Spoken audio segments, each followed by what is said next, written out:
Thanks to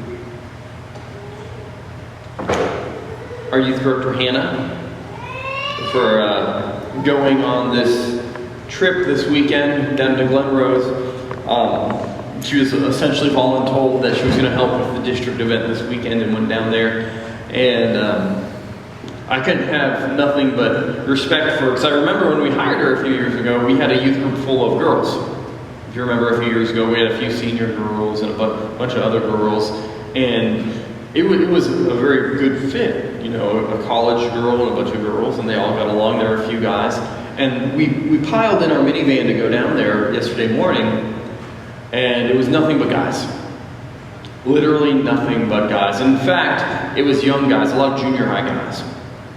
And if you've never been in youth ministry, never volunteered in youth ministry, there's a special thing about working with junior high men. It's unique.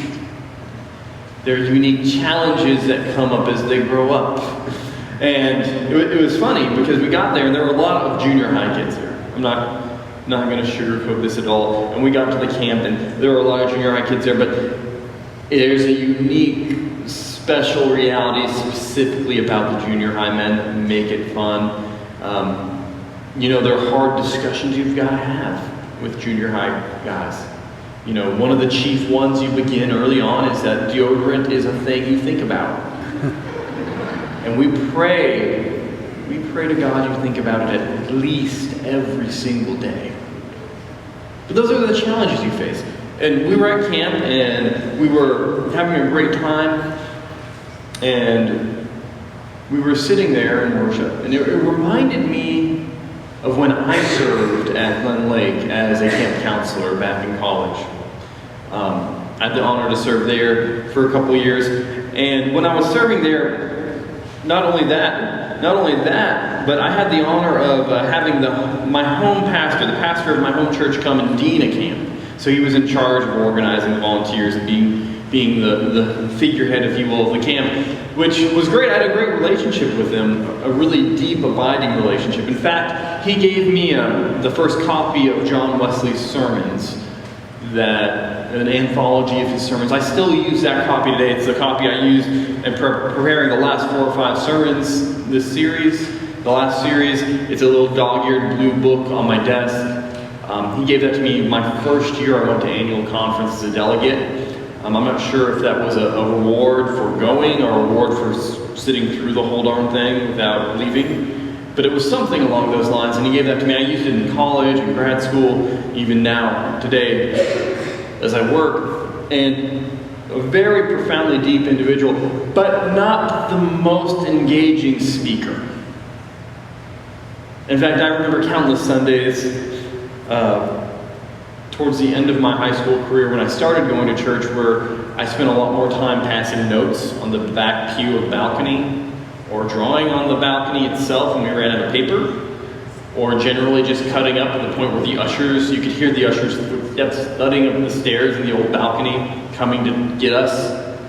We knew it was about that time we needed to be quiet, just because we didn't connect with the sermon. It wasn't engaging enough. And so I heard he was going to speak at camp, and I remember as a camp counselor, I was a little worried because it was elementary age students that week, and we were sitting on the cold, hard cement floor of a room whose name we couldn't pronounce.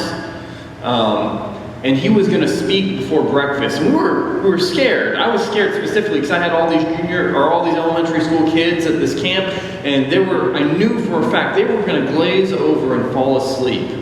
And I, as one of his church members, was going to be mortified and embarrassed, even if I joined them in that action. So he began to speak. He was telling the story. And I remember thinking as he started, oh my gosh, here we go. And he told the story about when he was in seminary. And I was like, no one cares about the 70s here. And he's talking about it. And him and his wife went to seminary. They felt called to ministry, and they went and enrolled at Perkins. And if you go to SMU, and they were sharing how they were poor college students at SMU living in a small bedroom. And SMU makes everyone poor. It's the great equalizer. And they went, and they're living there in this little flat, and they get a call from one of the folks on campus. There's some refugees coming in from some country overseas. Could they possibly put one up for a few nights and help them while they get more settled and get a more permanent place to stay for this lady? And they said, sure, we're seminary students, we're pre-ministry, that works. We can easily do that. I'm gone in class most of the time, and he's telling this story, remember, to elementary school students. About this point, he's describing the interior of his 70s apartment, and the kids are glazing over. I can see we're beginning to lose them, especially in the back.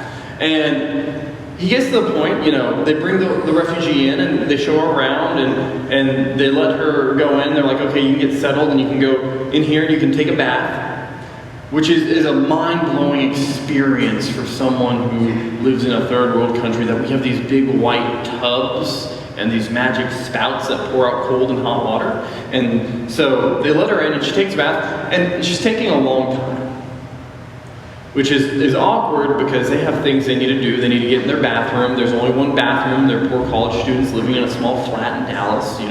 There's not a lot else they can do. So they're waiting, and it's that point, like a parent, when you're waiting and your teenager's taking way too long in the bathroom and you need to get in the bathroom, and they don't want to be rude because she's a guest, she's a refugee, she's someone they're serving, they're being hospitable to her. But finally they knock on the door. They've got to go. And they knock on the door, and she opens it to let them in, and they find her, and this refugee is on her hands and knees, and she's scrubbing every little inch, every little grout line, every little corner in the bathroom with her washcloth after she'd taken a bath.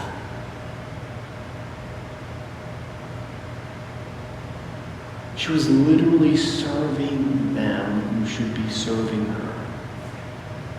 And this pastor stepped back in this morning devotional and related to us how deeply humbling that experience was to him.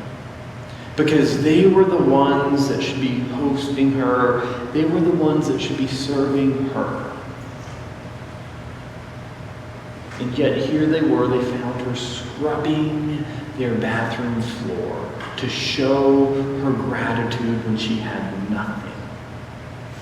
See, it's funny because the elementary kids that we had been losing at the 70s apartment decor, the ones that were glazing over, even us college students who were glazing over and thinking more about breakfast or sleeping or some combination of the two, by the time he got to this point, we were all on edge and listening. Even the youngest, most rowdy elementary boy was listening. And you know why? Because humility is a universal language for us as people.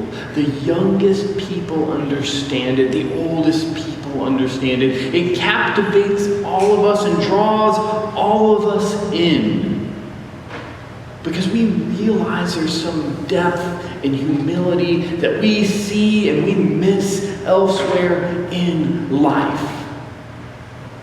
It's kind of like Jesus as he was getting ready for the passion and the crucifixion. He came and had dinner with the disciples, and a lady showed up, and you might remember the story. A lady showed up, a poor lady, and she came and she took the oil from their purse, and she anointed their feet. So she rubbed the oil on Jesus' feet here at this dinner. I want you to think about this. They're sitting there, they're reclined, they're eating dinner, and this woman comes in, and she is rough.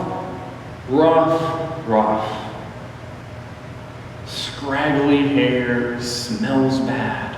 She takes the oil, which is actually something of great worth in their life, and she pours it on Jesus' feet.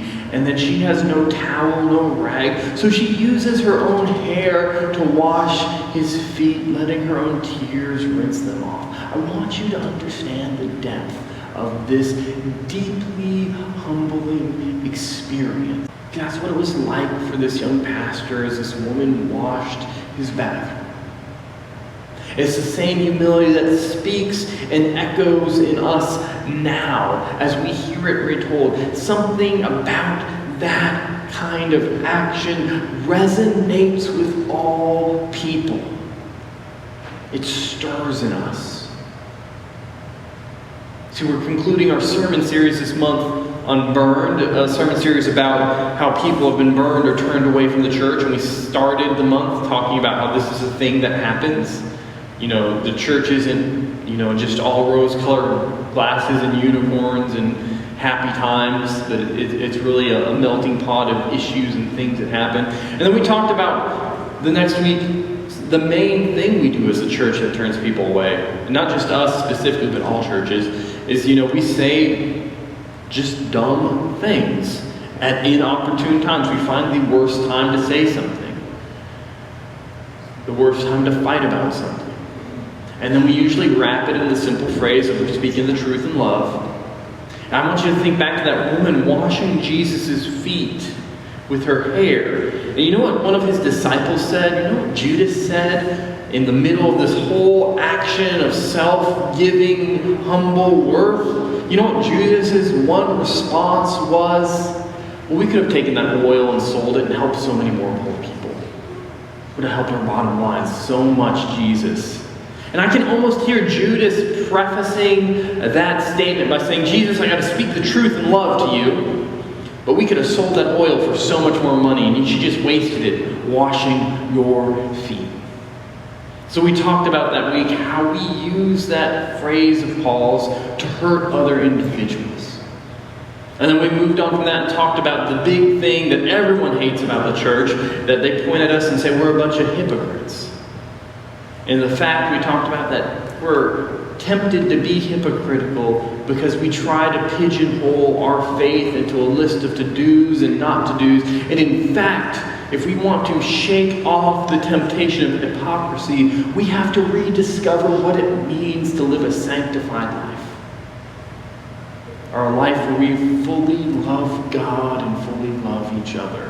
Which, by the way, is one of the key special things that Methodism brings to the world. We're the first church that had a theology of sanctification. So it's ironic that that's something we need to rediscover. And we finally get to the last week where we talk about, okay, so these are all the ways we push people away and hurt people. So how do we not do that? How do we fix it? How do we live a different life as a church that doesn't burn people? And we find ourselves in Paul's letters again, specifically 2 Corinthians, and he's talking to the church at Corinth. And I want you to see what he's saying, because he begins with an argument about humility. About humility and pride. We're not trying to puff ourselves up. We're not trying to toot our own horn, he's essentially saying. And you should be careful of the people who are proud of the things of this world.